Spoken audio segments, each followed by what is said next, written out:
আসসালামু আলাইকুম ভিউয়ার্স, আপনারা দেখতে পাচ্ছেন অসংখ্য পেঁপে গাছ, অসংখ্য পেঁপে ধরে আছে। এগুলো হচ্ছে আমাদের প্রজেক্টের এই 2 নাম্বার গেটের পাশে যে জমিটা ছিল রাস্তার পাশ দিয়ে, তো 2 লাইন পেঁপে গাছ লাগিয়ে দিয়েছি। এই জমিটা আগে পতিত ছিল। এভাবে করে আপনারা আপনাদের বাড়িতে যে খালি জায়গা আছে এখানে 2-4টে পেঁপে গাছ লাগিয়ে রাখতে পারেন, যেগুলো আপনার সবজি এবং ফ্রুটসের যোগান দেবে।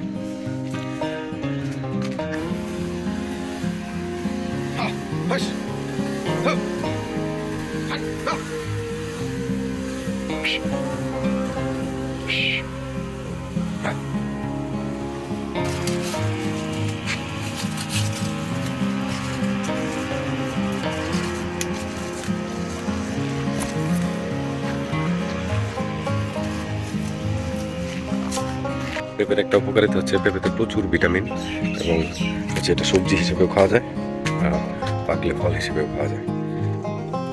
এটা হচ্ছে আপনার ব্র্যাকের পেঁপের জাত।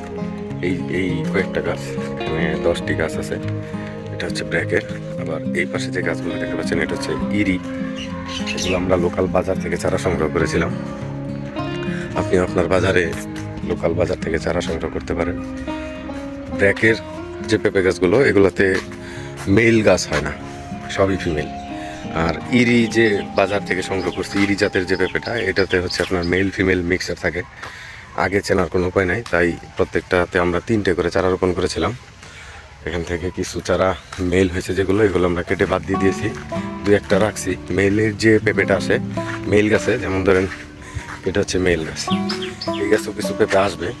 বৃষ্টির কারণে এই নিচে আসছিল, মাঝখানে আসে নাই, আবার উপরের দিকে আসবে মনে হচ্ছে। তো এই পেঁপেগুলো প্রচুর মিষ্টি হয়, খেতে খুব সুস্বাদু হয়। এটা হচ্ছে ইরি 3 জাতের পেঁপে। আমরা প্রায় 60টা পেঁপে গাছ লাগিয়েছিলাম। এটাতেও এই পেঁপে চাষও খরচ খুবই কম, যা আপনাকে প্রচুর অর্থ দিতে পারে, কিন্তু আপনার খরচ খুব কম করতে হবে।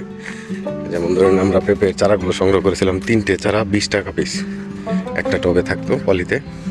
তো পলিগুলো কেটে আমরা এখানে এভাবে লাগিয়ে দিয়েছিলাম।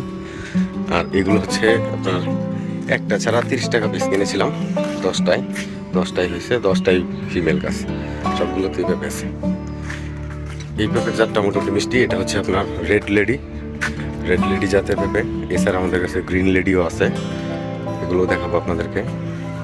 এটা হচ্ছে রেড লেডি জাতের পেঁপে, আর এগুলো হচ্ছে ইরি জাতের পেঁপে। চলুন দেখে নিই কীরকম পেঁপে ফলন হয়েছে।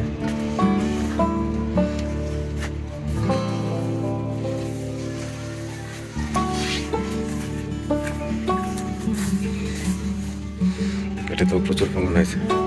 এটাতে প্রতি ফুটাতে 3টে করে পেঁপে আছে।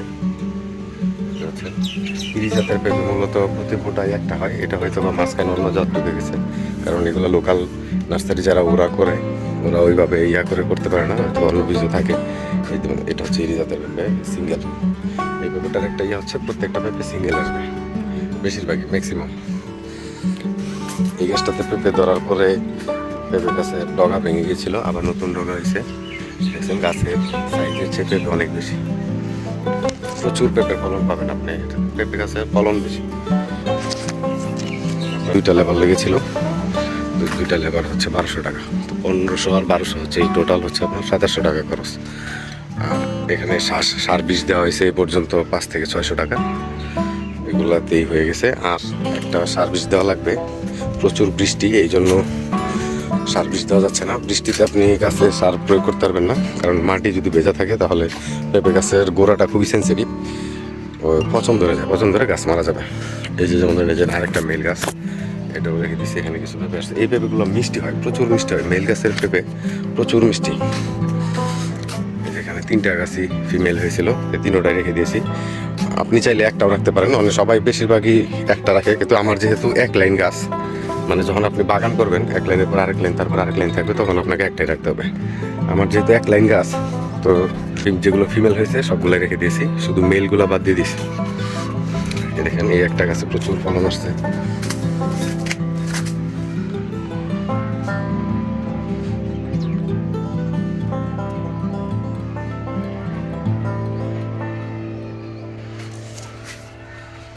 একটা গাছে ফলন আসছে, এগুলা আর 1 থেকে 1.5 মাস পরে পাকা ধরবে। আর চাইলে সবজিও বিক্রি করা যেতে পারে। এখন পেঁপের দাম প্রচুর, প্রায় 30 থেকে 40 টাকা কেজি। আর একটা বিষয় হচ্ছে একটা পেঁপে কিন্তু আপনার অনেক সময় 1 কেজি 1.5 কেজি 2 কেজি ওজন হয়ে যায়। তো এটা ওজনে অনেক বেশি। তো এই জন্য আপনার সবজি যখন আপনি বিক্রি করবেন প্রচুর লাভবান হবেন। এদিকে একটা কাঁকরোল গাছ আছে, দেখতে পাচ্ছেন কিছু কাঁকরোল গাছে পেকে আছে। তো আমরা এগুলো ঢাকায় পাঠাই, তো ঢাকায় যাওয়া হয় না, এই জন্য এগুলো এভাবে হয়ে গেছে, কিছু পাকা ছাড়াও রয়েছে। তো এই জন্য আর পাঠানো হয় নাই। যখন আমরা ঢাকায় যাই তখন আমাদের কোম্পানি ওনারের জন্য এগুলো আমরা নিয়ে যাই, সবজি অর্গানিক কিছু ভেজিটেবল, হাঁস মুরগি আমরা এদিকে যে চাষ করি এগুলা, পুকুর থেকে মাছ আর খামার থেকে গরু ছাগলের মাংস, এগুলো আমরা সবসময় আমাদের ওনাকে প্রোভাইড করে থাকি এখান থেকে।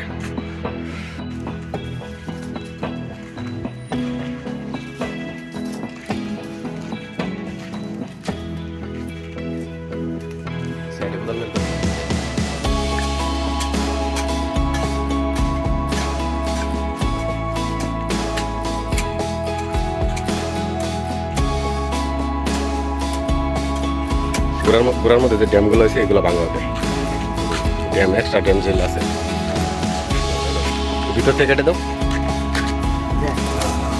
ভেঙে দাও। এপাশে আছে ড্যাম, ড্যাম যা আছে না থাক, ড্যাম যা আছে সব বড় হইতেছে না।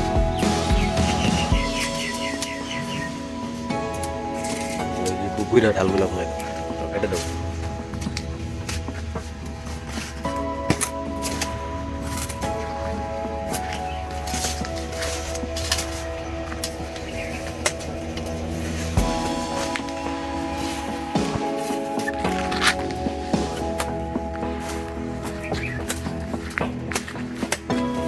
ড্যামগুলো ধরো।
তো ধন্যবাদ ভিউয়ার্স, আজকের মতো এখানে বিদায় নিচ্ছি।